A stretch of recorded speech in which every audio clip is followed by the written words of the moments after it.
Thanks a million, and I've got the graveyard shift. Hopefully that's not the theme of the whole presentation.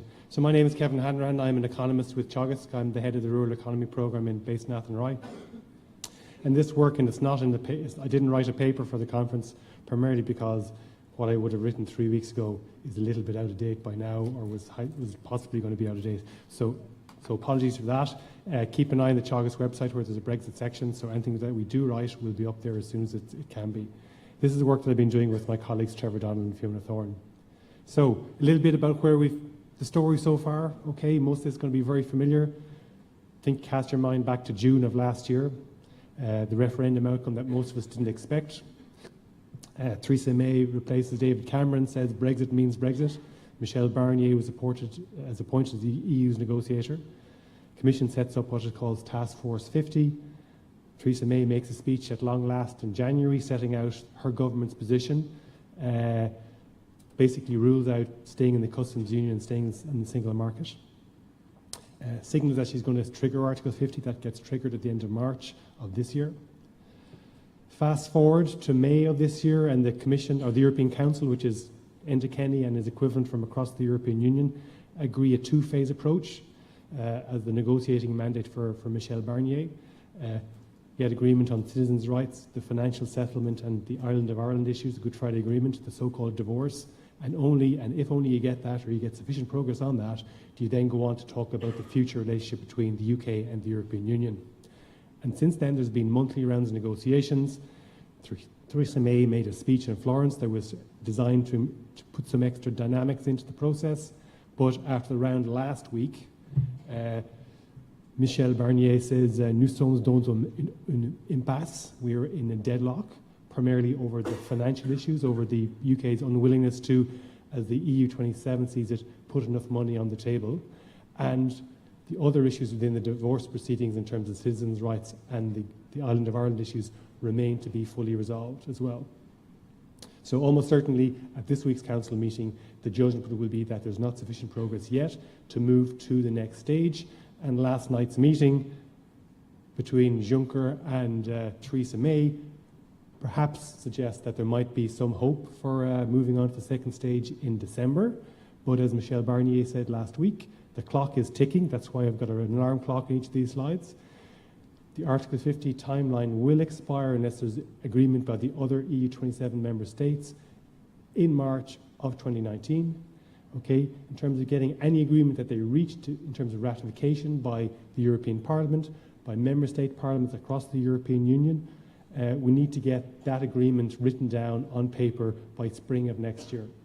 Okay, so there's an increasing possibility, I hate to say it, that we'll have a no Brexit deal, a no deal outcome, which would not be good from anyone's perspectives. Okay, so what are the possible impossible Brexit outcomes that we're looking at? Well, there is at least a non-zero probability that we will get the UK to agree in the single market and the customs union. That's what we're holding out for. I think the probability is tending towards zero. It's not zero yet, but it's probably approaching it. Okay. There's the possibility, and this is the one that the Irish government and stakeholders in the agri-industry are working day and night for, is that the European Union and the UK can agree a deep free trade agreement where no tariffs will apply to trade between the UK and the European Union. The UK has signalled strongly that it's going to leave the single market and the customs union, but I guess given that, we'd like to have any trade we do have with them as tariff-free and as barrier-free as possible. But even if we get a deep and comprehensive FTA with the UK, if they leave the single market and if they leave the customs union, there will be non-tariff barriers to trade, regulatory barriers, things like customs checks, risk-based checks on the products that are being traded back and forth between the European Union and the UK, particularly in the agri-food space. And then, unfortunately, there are outcomes that are quite possible that involve the UK leaving the European Union with no deal and applying WTO tariffs to trade with the rest of the world, including the European Union. And that will be a world with tariffs between Ireland and the UK, and it will also be a world where there will be non-tariff barriers between Ireland and the UK. And there's also a version of the world where the UK leaves and decides to either unilaterally liberalise along the lines of things that are being suggested by people like John Redwood in the UK, or the UK leaves the European Union and then pursues over time a series of bilateral free trade agreements with major agri-exporters, and that outcome basically converges on an outcome where the UK unilaterally liberalises over time. So where will we end up? It's going to be probably somewhere in the middle, the so-called landing zone. The problem at the moment is that the UK hasn't given us a clear idea yet about what it wants the future relationships to be, that the European Union can start to make an assessment about whether it wants to agree to that or not. So we have parts of the Conservative Party in the UK advocating a swashbuckling, free trading, Patrick Minford, John Redwood, cut all tariffs, go free trade version of the world. And there are others who think that it's kind of important that they get a deep and comprehensive free trade agreement with their biggest market, the European Union. I think in Ireland's interests, it's on the top half of this four quadrant outcome, possible outcome. So where are we going? Where are we now and where are we going? Well, we start from the end of the position where there are no tariff and no non-tariff barriers to trade between Ireland and the UK, or between the UK and the European Union. The regulatory frameworks are the same. No customs procedures apply to trade, and there's no tariffs on the trade. With Brexit, either of those four quadrants, regulatory frameworks will diverge over time unless the UK remains in the single market. Okay. On the assumption that the UK leaves the single market and the customs union, there will be extra costs to trading with the UK from the European Union, and Ireland will stay in the European Union. And there is the potential that there will be tariffs. Maybe not EU-level tariffs that we put on trade with the rest of the world at the moment, that the UK could choose to apply, but at least non-zero tariffs. Okay, so tariffs are taxes. Okay, they increase the price of our product on the UK market. Okay, so in the rest of the presentation, I'm going to focus on the two bits in the middle, the tariff and non-tariff barriers to trade with the UK that might arise post-Brexit, and the impact, a little bit on the impact of Brexit leaving on the UK, on the European Union budget, because the UK is a big net contributor to the EU budget. Okay. We can think about this, and this is how we've thought about it to date in Teagasc in terms of market price and policy support impacts. Okay, and the different large agricultural sectors differ in their dependence on the UK as an export market. They differ in their dependence on policy support in terms of direct payments, and they differ in the extent to which the European market, of which the UK is still a part, is protected by tariffs from the rest of the world level prices. Okay, and what that means is that different agricultural sectors are exposed to differing extents to Brexit. And I hate to break it to you if you don't know it already, the beef sector is the most exposed sector across Irish agriculture to the impact of Brexit. Okay, because it's got a very large share of its output is being exported to the UK. Depending on the year, 50% of our volume and value is coming from the UK market. The European Union beef market continues to enjoy very generous levels of tariff protection versus the world market. There's a big difference between the Brazilian or the Uruguayan beef price at the moment and the European price and the Irish price. Okay? And Irish beef farmers have a high level of dependence on European Union funded direct payments. So if the UK net contribution goes down, the European budget goes down, and there's a pro-rata reduction in the agriculture slice of that budget, it's going to be negative for Irish farmers, and particularly negative for Irish beef farmers. Okay? And this is a sector, as we know, where margins are already tight. So, the key thing to understand is that Ireland enjoys preferential access to the UK market. We've got easier access to that market than the Brazilians of this world, or the New Zealanders of this world, or the Australians of this world, because we're in the European Union together. Okay? 50% of beef is going to the UK. Okay? This is the UK beef supply and use diagram. Red is production of carcass. The green line beneath it is domestic use, that's consumption in the UK, and you can see there's a difference between the two of them, so they're importing beef, net importer. Imports are, they do export beef, but their imports are way in excess of their exports, and this is their import share, and the green, almost 3/4, is Ireland. Okay, we dominate the UK's beef imports. Okay, and that's great because the UK beef market is the most valuable beef market in the world. It's not so great if that market is going to change in terms of the access that we have to it. Okay? And this diagram is followed by this diagram, which is the Irish story. Okay? This always shocks people in Europe when I show this figure that they just don't get the fact that 9 out of 10 kilos of beef produced in this country is exported. Okay? They just don't comprehend how we can have a beef sector like this, but we do, where exports are almost the entirety of what we produce. The pie chart here is showing us where does the beef that we export go. Okay? And this is volume carcass weight equivalent, just under 50% in 2016 went to the UK. The rest of the European Union took about 40%, and then the balance 10 or 15% was to the rest of the world, i.e. non-EU markets, and I'll come on to that in a second. Okay, so this just highlights the importance of exports to the sector and the importance within that exports of the UK market. Where did the beef go? And where might the 250,000 tonnes of beef that we ship to the UK go after Brexit? Okay?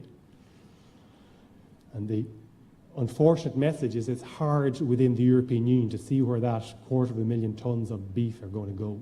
Okay? The European Union is a mature market. Its demand for meat, never mind beef, isn't growing dramatically. So it's going to be hard to get rid or shift half of our beef exports onto another EU 27 market. Okay?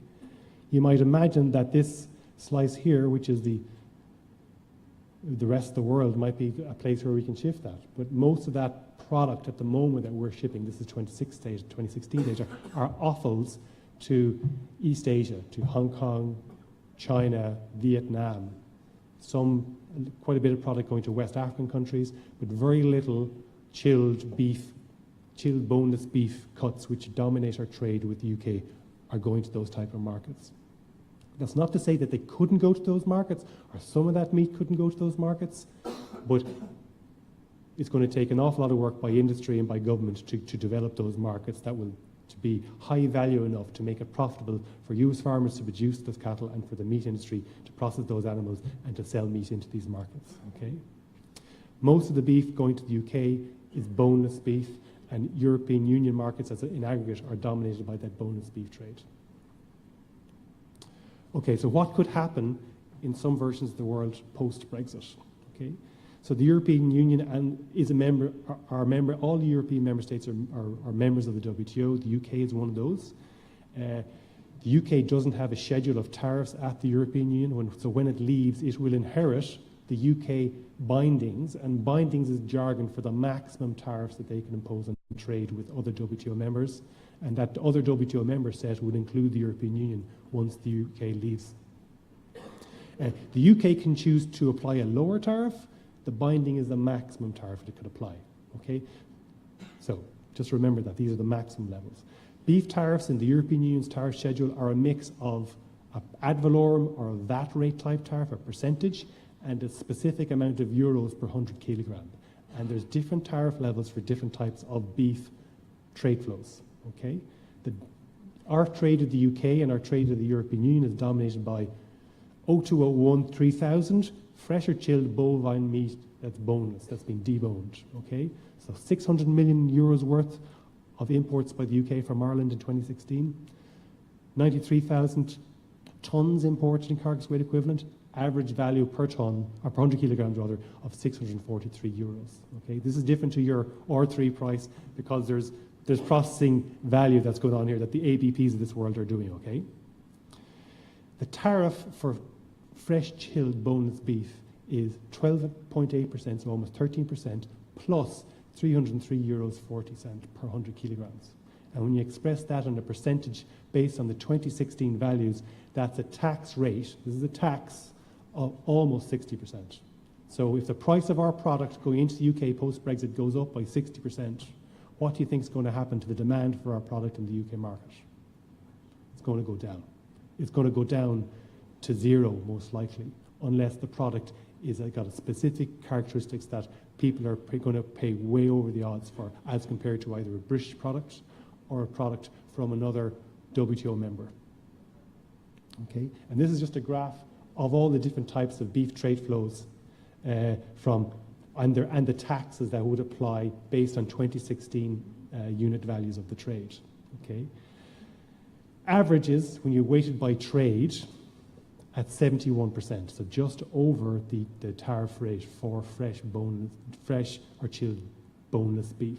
Okay, there are beef flows where the tax rate is a lot lower, but they're not the things that are important in Ireland's beef exports. Okay, we're not exporting corned beef anymore in any significant volumes. Okay. So what would be the impact on our exports to UK if the price of Irish beef on that market increased by 70%? I think the demand would evaporate, okay? And that supply would have to find another market. And as I said earlier, it's hard to think of a single market, certainly within the European Union, that could take that volume of beef. And that's one of the things that we have to start communicating with our EU27 neighbours, is that unless there's a good outcome for a trade with the UK, between the UK and the European Union, there will be significant shocks to the EU marketplace from Irish beef that will have to find a home. So not only will Irish farmers feel the pain, but beef farmers across the European Union will feel it. If we're facing into a free trade situation where we have to compete on the UK market with beef from the rest of the world, that's competing with a significantly lower priced product certainly from the Atlantic countries, the South American suppliers of beef. The Brazilian beef price based on the year-to-date from the Board BA website is 36% beneath the Irish R3 steer price.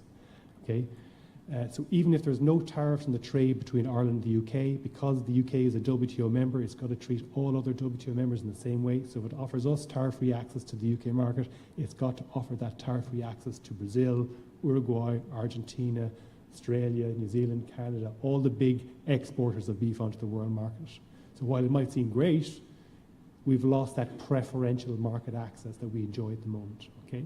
And we would have extra costs in terms of getting product to that market in terms of regulatory costs. The British would have to start to have inspectors looking at Irish plants and so on, and that would add extra costs. And most likely, despite the best efforts of the farm organisations, some of those costs would find their instance on the price that you guys get for the cattle that you sell. And this is just a graph of the prices on a quarterly basis in 2002 for Ireland, Brazil, the United States, Uruguay, and the European Union. And it shouldn't come as a surprise that the green and the sort of the darker line here, I can't even tell the colour, are Ireland and the European Union. This is the South American prices. Depending on where we are in the cattle cycle, sometimes American prices are north or better than European prices. When they're in a herd rebuilding phase, I don't have Australian prices here, but Australian prices here are quite good at the moment because you're rebuilding your breeding inventory and animals are being diverted from slaughter for meat production towards breeding herd rebuilding. So I think the market price shock could be profound, okay? And this isn't a temporary thing. This is Brexit's potentially for life, not just for Christmas. This isn't something that's going to go away in the short run if the UK leaves and leaves in a no-deal kind of context, okay? Briefly on the budget, the UK is a net contributor to the European Union budget. We shouldn't forget that. They make a lot of play about it. They argue that the European Union can't do without the UK contribution. It probably can, but at least to date, most other EU member states have signalled an unwillingness to replace the UK's contribution with increased contributions from their exchequers. So if the UK leaves and leaves without a commitment to make ongoing contributions to the European budget that approach the level of net contribution they're making at the moment, the European budget in total gets smaller, and unless agriculture succeeds in getting a growing slice of declining pie, the number of euros available to the common agricultural policy will decline. And unless Ireland and Irish civil servants do another brilliant job of getting a bigger slice of a declining agricultural pie, the direct payment envelope for Ireland will also get smaller. Now, there's lots of unlesses. It is possible that the envelope that Irish farmers get or the amount of money we get from the cap could be maintained, but it will take an awful lot of good negotiations and an awful lot of luck. And my opinion is that most likely that amount of money will decline. And if that amount of money declines, it will hit family farm incomes directly, and disproportionately on beef incomes because of the dependence of the average family farm income on beef farms on direct payments. Okay? So already said this. So we have looked at this. You'll be glad to know we looked at it in a static context, and we are looking at the impact of Brexit in terms of more specific scenarios about the future. But we did some work using information from a report done from the National Farmers Union in the UK that was done by colleagues in the Netherlands, the LAI, or Wageningen. And we looked at using that report to give us some handle on the possible price impacts on Irish agricultural commodity prices of a Brexit. And we made assumptions about the decline in the European Union budget and Ireland's cut of that budget as well, and looked at what would be the impact on average incomes across the different types of Irish farms that we record in the National Farm Survey, in Teagasc's National Farm Survey. Biggest impact is on beef farms, okay, because they have the highest levels of tariff protection, they have the highest dependence on the UK market, and they have very high levels of dependence on CAP, direct payments, okay? When you mix that cake together, you're looking at static impacts. Static means farmers don't change what they're doing, which is an imaginary version of the world. If you have a price or an income fall of 37%, you will start to change how you behave. But at least in a static sense, it could imply a reduction in incomes of greater than 35%, 37%.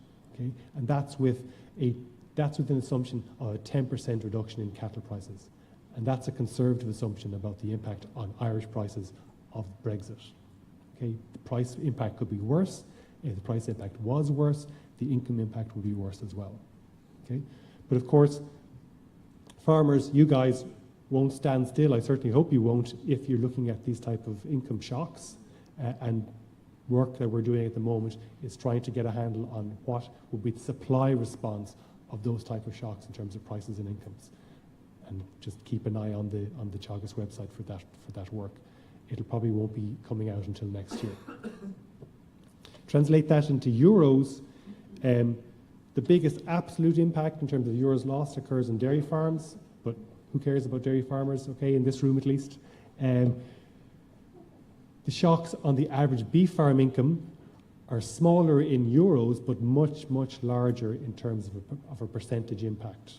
Okay, just focus on the sort of the cattle rearing and the cattle other shock impacts. Some of it's from the policy impact, some of it's from the price, and when you put those two things together, and unfortunately Brexit will be a combination of those things, you're looking at a income shock in a static version of the world in excess of 35%. Okay, for both of the cattle systems in Ireland. Mitigating the negative impact of Brexit, okay, I think this is what our negotiators and our lobby groups are working their damnedest at doing in Brussels, is basically to try to avoid those outcomes where we are defaulting to a WTO type relationship with the UK, or a relationship with the UK that's based on competing in that market with our Australian and New Zealand cousins, or our friends from South America. Okay, from the selfish perspective of the Irish economy and the Irish beef industry, that's what we're trying to achieve. Okay, and parallel with that is about developing markets in the European Union or outside the European Union where we can profitably sell beef, so that we can profitably produce beef in Ireland. That makes it sound easy. If it was easy, it would have been done already, and it's not, and I totally appreciate that. Okay. Farm level responses. Why aren't we having a Brexit barometer for every farm? The unfortunate reality is there's not an awful lot that individual farmers can do in response to Brexit. This is the ultimate problem that farmers face of being price takers. What farmers do collectively in terms of what farmer organisations do in terms of lobbying in Brussels, in Dublin, in terms of trying to the greatest extent possible, use your leverage to get a good outcome from the Irish beef industry's perspective is happening as we speak. Okay. What can you do as a farmer? I think in terms of it's about resilience. And it's about thinking about the technologies that have been discussed today at this conference that make you a more productive farmer, okay? Because maintaining and improving the competitiveness of Irish beef production will be the key to gaining new markets, either in Europe or outside of Europe, and holding on to those that we already have in the UK, if possible, under post-Brexit and in the rest of the world. Brexit basically adds two red lines underneath the importance of improving productivity on the farm where it's possible to do that. And unfortunately, there's no version of Brexit. I think that presents an upside for the Irish beef sector, and it's all about working our damnedest to minimise the probability of finding ourselves in one of those parts of the landing zone that is really, really bad for the Irish beef industry. And I'm happy to take questions on this.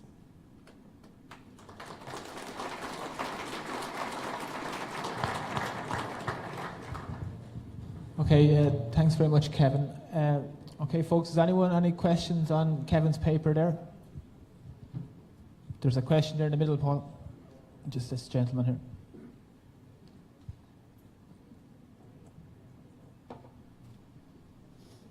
Mr. Chairman, Mr. Hanrahan, thank you very much for that presentation. As the man beside me says, if we had to hear that earlier on today, we'd be gone home by now. Yeah, that's why they kept you to the end. I think on the second last slide you had there, you said about developing new markets. Yep. I can't understand the life of me, considering all that's coming down the stream. 3 or 4 weeks ago, it was announced, I think on a Saturday morning, that the EU have granted South America a license to import or to export into the EU 70, 80, 90,000 tonnes of beef, which is the equivalent of prime beef at that, which is the equivalent of maybe 100 million animals. And the EU and the UK were spearheading that drive. They have been in limbo land from the EU for the last 18 months. How could they be allowed to sort of dictate that? My view on that is, that they're safeguarding a supply of beef for themselves when they leave the EU. How can farmers tighten their belts to the extent to do any more than what we're doing at the moment? When the powers that be, even in this country, are not showing, enough of determination and drive to sort of say, look, enough is enough. There's enough beef in the EU without bringing in South American beef. Listen, well, the Mercosur thing isn't agreed yet, okay? So Emmanuel Macron may yet ride to the rescue in terms of blocking that off the path. We will see, okay?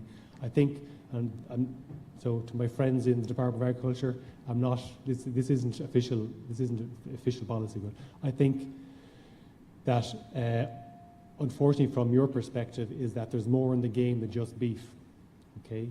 The game is not just about agriculture, it's about services, it's about manufacturing, it's about trade is bigger than just agri-food trade.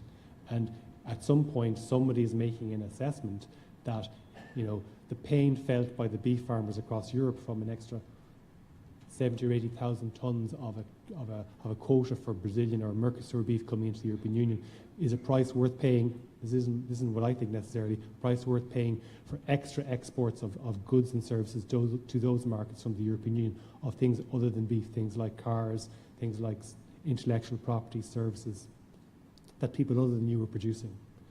Free trade, on average makes everyone better off, but there are winners and there are losers. And in freeing up trade at South America, unfortunately, if that happens, and if beef isn't given sensitive product status and isn't treated differentially, Irish and European beef farmers will be some of the losers from that trade.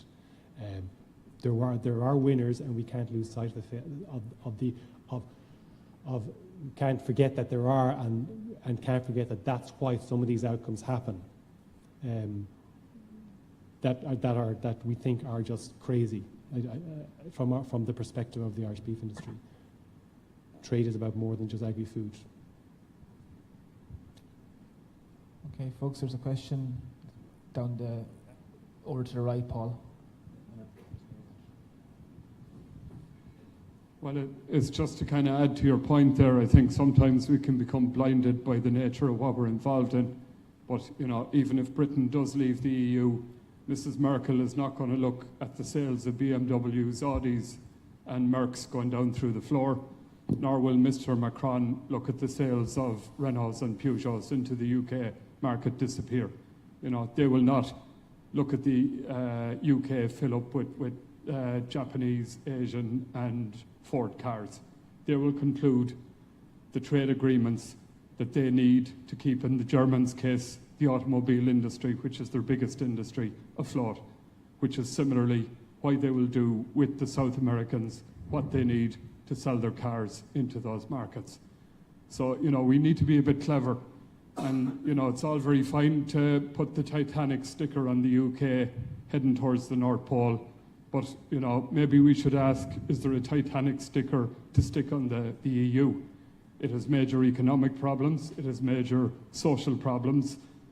You know, we all think the crash has been solved. It hasn't. Greece is still a basket case. Italy's in trouble. Spain's in trouble. A lot of the East European states are now refusing to toe the EU line. You know, we'll take your money, but we will not follow your rules.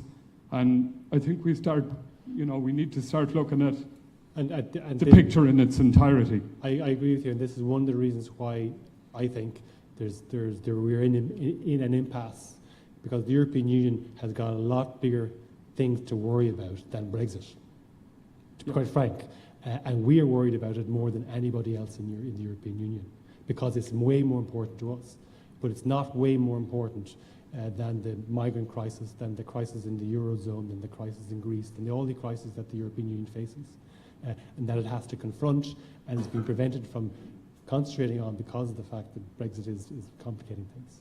But I mean, and macroeconomically, in fact, the Eurozone is doing better than the UK at the moment. There's no argument about that. The UK has now got the highest rate of inflation in the European Union. It's got one of the lowest growth rates.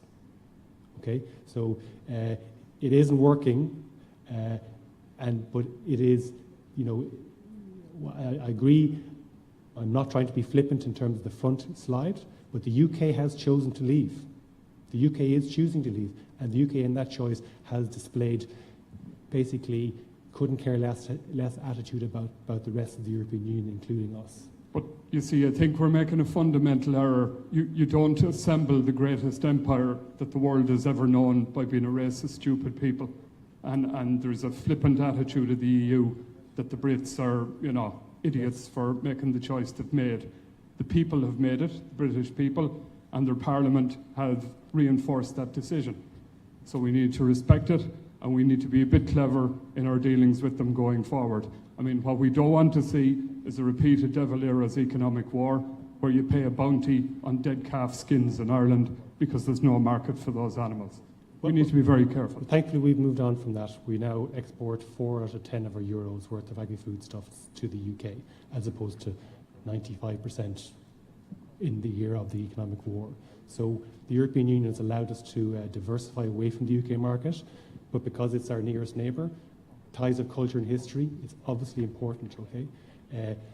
It's about how we survive after they choose to leave. And the point I was making is that what Ireland is trying to do is to make that future relationship after the UK have decided to leave as close as possible to the relationship we have with them now. But that is in large part a function of what the UK wants to have. And the UK, it seems to me at least, has not yet been clear about what it wants in the future. One version of the politics in the UK wants to be free trading nation, looking towards Asia, looking towards other non-European Union markets. And there's another part that wants the same thing we want, which is to have the future relationship as close as possible to the one we have now. And it's about how that dynamic plays out, in some sense, will determine that future relationship, because and that's what's partly to do with the impasse, is because it's not clear yet what the UK wants. So they have to basically figure out what they want and communicate it effectively, and then we can see whether we can agree with it or not. And hopefully we will, because it'll be in our interests as Ireland Incorporated, and certainly within the agri-food industry's interests, that we get that type of agreement. I mean, I'm not a cheerleader for a hard Brexit, but I think the probability of it happening is increasing, largely down to the fact that there's no clarity yet on what the UK want in terms of their relationship with the European Union and the rest of the world. and hopefully that will come quickly, because it has to come quickly, because it doesn't come quickly, that tick-tock clock will run down. Article 50 is 2 years. That's it, unfortunately. Okay, Kevin, there's just one quick question here at the front for this gentleman here. Yep. I think it's fairly obvious from your presentation that, any outcome that we get once England decided to exit the EU is going to be a worse outcome than we currently have. Yes. In what is already an industry where incomes have been declining for a number of years and where profitability is virtually zero in a lot of family farm cases at the minute. And I think the pity about your presentation is that the people who are going to make the decisions on our future regarding Brexit probably won't see that presentation in great detail. We're lucky enough to be here to see that presentation this evening, but how many government ministers or how many of our TDs will actually see that presentation? And I mean, whether we like it or not, there's one line you didn't put in at the end of it, and that was that this potentially will finish beef farming at a family farm level in this country, or is that overstated? Or where do you see the likes of me in 5 years' time? Will it be possible to maintain beef farming, or do we all have to go milking cows to make a living? Or where will it be at farm level? I think that you're right in the sense that I didn't stress that this. Well, I did say that there's no outcome from Brexit that's superior to where we are now. So every outcome, even the softest outcome, will lead to a reduced access to the UK market, and that will lead to lower prices for Irish cattle, I think. Okay? The uncertainty is how lower those prices will go. Okay?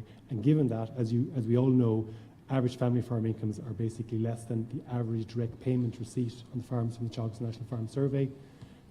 There's no fat there to trim really in terms of taking, in a static sense. Okay? I think there are things in terms of what we've heard earlier today in the technical presentations that farmers can do, but they will not probably recover all the price impact or the profit impact that could come from Brexit. So this is potentially a big shock. I don't believe that the beef industry will disappear. We've got to remember that 6 out of 10 kilos of what we ship, or somewhere between 5 and 6 kilos out of 10 we ship, are to markets other than the UK, and they're not disappearing overnight. They're not going to go away. So we have markets. We just don't have markets that I think instantaneously can take that 250,000 tons of beef, and that's the big problem. Okay, it's going to be, and it's about surviving through that phase of finding that multi-annual, multi-year process of finding those markets and finding and surviving through low prices and coming out the other end, which is going to be a huge problem. And I totally acknowledge that. And there may be a role for policy, either European policy, that basically tries to support industries that are negatively affected by Brexit. But Brexit isn't a temporary thing. Brexit's permanent potentially.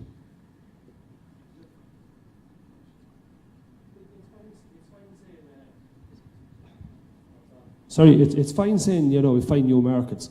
Like today our beef price is $3.75, $3.80, and we're exporting half of it into the highest beef price market in the world. On our doorstep, where costs of getting it in are going to be a fraction of what they would be to get it to Asia. Yep. or somewhere else. I mean, in reality, it's not going to be made up. There's no way the market can make up that difference to us, no matter what markets we go into. And I didn't say it would. I said, that is the, our colleagues in AFB have published a paper looking at the impact on the UK beef prices if the UK unilaterally liberalised.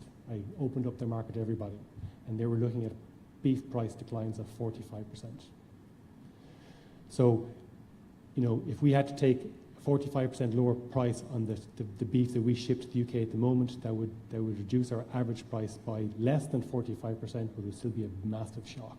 Okay, so it's going to be if we have Brexit of a very hard sort, if we don't have a deep and comprehensive free trade agreement, if we don't retain preferential access into the UK market, prices will be lower and potentially a lot lower.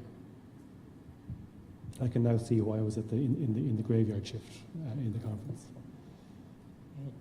There's a very large margin of what, 148 cents in the differ of or euros and the differ of a beast today in Ireland and on the English market, you know, to the producer.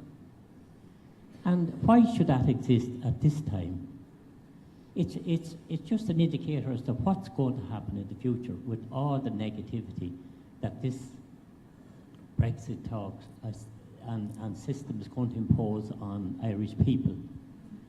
You know, we thought communism was bad when it started in Russia, but the EEC is a new breed of communism. It's sly, cunning, conniving, and all-empowering.